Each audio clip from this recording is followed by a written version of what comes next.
Ever feel like, man, this whole tech career thing, it's like a whole different beast. Yeah, it really can be. Especially, if you're coming from a different country, different culture, trying to break into a whole new world. Oh, absolutely. The challenges just multiply. Feels like you need like a personal trainer, but for your career. Yeah, someone to guide you through that jungle.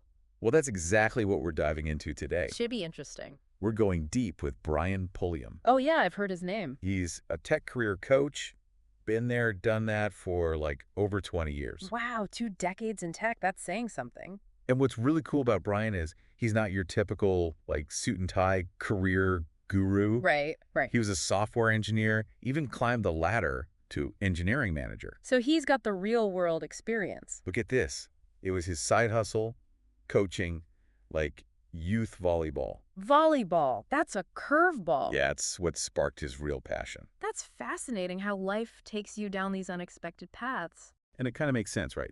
The skills you need to coach a team. Yeah, the teamwork, the strategy, the communication. It's not that far off from what you need to guide someone's career. Absolutely. And Brian talks about this aha moment he had. Oh, yeah. Tell me about that. He realized that most managers, while they're great at, Just managing, keeping the trains running. they're not always equipped to be career development gurus. Right. Their focus is on the team hitting those deadlines, those projects. Exactly. Which might not always align with what you personally want to achieve in your career. It's like the difference between, say, a general practitioner and a specialist in medicine. Perfect analogy.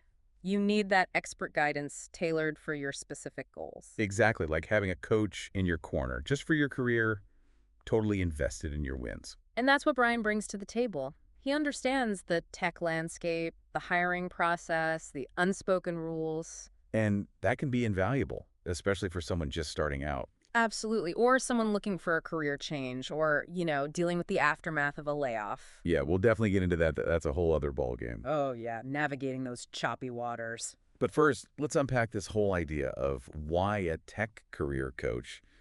It's not just some luxury. It can be a game changer. Right, because in tech, things move so fast and the competition is fierce. And it's not always clear. Like, what are the rules? What do I need to do to stand out, to get ahead? Exactly. And having that guidance can make all the difference. And that's what Brian's all about. He's helped, like, hundreds of tech professionals, right? Yeah, from different backgrounds at different stages in their careers. Find their path, their edge, and really own their careers. It's about empowering yourself, taking control of your career destiny. Exactly. And that's what we're all about here, right? Giving you the tools and insights. To navigate the tech world with confidence and purpose. Absolutely. So let's jump right in. Let's do it. Speaking of game changers, let's talk about layoffs, right? Oof, yeah. Those are never fun. Not fun at all, Brian. He doesn't sugarcoat it, Yeah, she tells it like it is. He calls that first layoff experience like a career rear ending. Oh, wow. Yeah, I get that. It's like, whoa, where'd that come from? Total blindside. It can really shake you, especially like early in your career. For sure. Makes you question everything. It makes total sense why people would feel that way, But right? it's natural to take it personally. Like, what did I do wrong? Am I not good enough? Yeah, that self-doubt creeps in. But what Brian helps people realize, it's often not about that at all. Right. It's usually bigger than you. It's those tough decisions companies have to make. Yeah, the economic climate, market shifts, things like that. And it's hard to see the big picture when you're like in the thick of it. Absolutely. You're just trying to process everything. So how do you go from like feeling totally sidelined to getting back in the game? Okay, so Brian's approach is really interesting. Lay it on me. He sees a layoff as, well, less of an ending and more of a starting point. A reset button almost. Exactly. A chance to kind of hit pause, reassess, and then relaunch. Okay, so less woe is me and more, okay, what's next? Exactly. And that's where the real work begins. And I guess that's where a coach can be super helpful. Break time. Because it's about channeling that energy, that disappointment. Right. Turning that negative into a positive. Yeah, into a strategic job search, figuring out, like, what do you really want? So it's less about what did I do wrong Mm-hmm. and more about, okay, what's next and how do I crush it? Exactly. It sounds like he helps people approach their job search with that same like strategic thinking. Yeah, like thinking like a hiring manager almost. Okay, so walk me through that because a lot of people, I think, they see those open until filled job postings and it's like, what does that even mean? Right, it's a black box. Should I even bother? Oh, absolutely bother. But You got to understand the game. Come on. So Brian describes it like a funnel, right? Okay. Hundreds of resumes go in, and at each stage, some get filtered out. Makes sense. It's like a competition. Totally. So first, your resume's got to get past the gatekeepers, the recruiters. Yeah, they're the ones like on the front lines, right? Exactly. Then maybe a quick chat with a recruiter. Then if you're lucky, technical interviews. It's a tech gauntlet. And then if you make it through all that, you might face like a hiring panel. So even if you like ace the technical stuff, there's still this whole other layer. Oh yeah, the fit factor, the culture ad. It's almost like, would they want to be stuck on a long Zoom call with you? Haha, yeah, kind of like that. Okay, and speaking of timing, Brian has like some really specific advice about scheduling interviews. Oh yeah, tell me about it. Because a lot of people, a recruiter asks, what does your calendar look like? And they just, rattle off a few times. Totally, try and be accommodating. But Brian says, never do that. Don't offer updates, really. He uses this great analogy. It's like a deli counter ticket, Okay, I'm intrigued. If you walk in and say, I'll be back in 3 weeks to order, you're letting everyone else cut in front of you.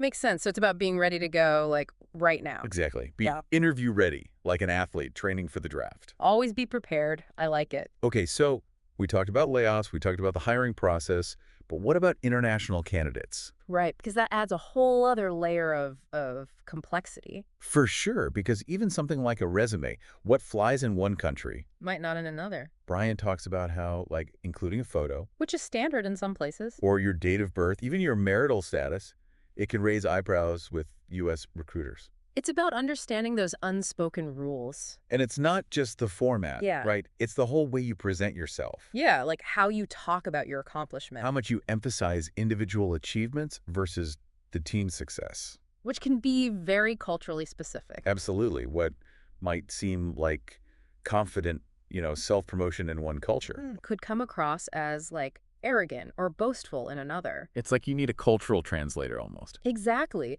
And that's where having someone like Brian in your corner can be invaluable. Because he's seen it all, he knows what works, what doesn't. And he can help you adapt your approach, your resume, your interview style. Without losing, like, your unique voice, your perspective. Exactly. Okay, so we talk about resumes, but what about, like, networking? Networking, yeah, that's crucial, especially for international candidates who might not have those built-in networks. Because it's not always easy to just show up and start building those relationships. It takes time, effort, and strategy. And, Brian's a big believer in, like, the power of just, like, putting yourself out there. Absolutely. He actually tells this amazing story about how he landed his job at Microsoft. Oh, yeah, the Microsoft story. I've heard about this. It all started with a casual conversation at a holiday party. He ends up bartering some of his time, like his technical skills. Wait, what was it? He fixed someone's computer or something? Yeah, something like that, in exchange for, you guessed it, a new PC. That's amazing. See, I love that because it shows it's not always about, like, formal networking events. Exactly. Sometimes the best connections happen when you least expect them. It's like that saying, it's not what you know, it's who you know. Right, but I'd add, it's also about who knows you. Touche. And how you present yourself, which brings us to the dreaded resume. Everyone's favorite topic, right? Well, Brian definitely has some strong opinions about what makes a tech resume stand out, and I gotta say, some of it really surprised me. Oh yeah, he's got some great insights. Like, remember how we were talking about that hiring funnel? Yeah, like 100 resumes go in and only a handful come out the other end. Exactly. Your resume, it's got to be that golden ticket that gets you past the gatekeepers. And those gatekeepers, they're often recruiters, right? Not always, like hardcore techies. Bingo. And this is where most tech folks trip up. They write their resumes for, like, the hiring manager. Really? Okay, so what you're saying is don't get too caught up in the technical jargon. Exactly. Think of it like this. You've got, maybe 6 seconds to grab their attention? 6 seconds? That's like the length of a Vine video back in the day. Right. You got to make it count. And using words that a recruiter might have to Google, that's a surefire way to end up in the no pile. So it's less about showing off how smart you are and more about communicating your value in a way that anyone can get. Exactly. Brian actually shared this perfect example from a client's resume. He had this bullet point, it was a whole paragraph, about this incredibly complex project. I've been there, those walls of text. And it was all like leveraged cutting-edge microservices architecture utilizing Kafka for real-time data ingestion, resulting in a 95% reduction in latency. Okay, impressive. but I can see how a recruiter's eyes would just glaze over. Right. So Brian helped him rephrase it to something like improved data processing speeds by 50%, enabling faster decision making for key business operations. Ah, so it's like, what's the problem you solved? What was the impact?